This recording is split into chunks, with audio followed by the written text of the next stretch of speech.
Bago matapos ang taon, isa na namang star-studded gathering ang mga kapamilya viewers dahil nakatakdang isagawa ng talent management arm ng ABS-CBN na Star Magic ang Star Magical Christmas event nito.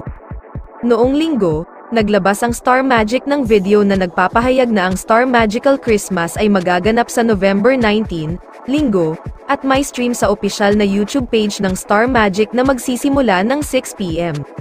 Dito nga ay gagawa rin ng pamunuan ng Star Magic ang mga kapamilya stars na nanatili ang loyalty sa talent arm ng ABS-CBN mula noong nagsimula ang kani-kanilang showbiz career. Ang mga nasabing kapamilya artist na ginawaran ng Loyalty Award, ay ang patuloy na nagsisilbi sa Kapamilya Network ng maraming taon. Sa Share the Magic ang tema, isang surprise ang tribute na inihanda ng talent agency ng ABS-CBN na Star Magic, na naging tahanan ng mga loyal stars sa loob ng mahabang taon. Samantala, muling magsasama-sama ang mga Star Magic artists sa pagdiriwang ng diwa ng pagkakaisa at pasasalamat sa Star Magical Christmas, na ipapalabas sa buong mundo sa YouTube channel ng Star Magic.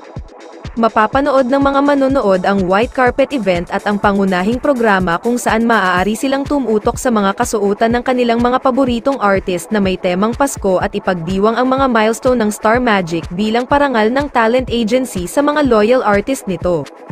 Ang Share the Magic ay isang charity ng Star Magic kung saan ipalaganap ng mga artista ang pagmamahal at pasasalamat ngayong Kapaskuhan sa pamamagitan ng pagtulong sa isang kawang gawa o benepisyaryo na kanilang pinili.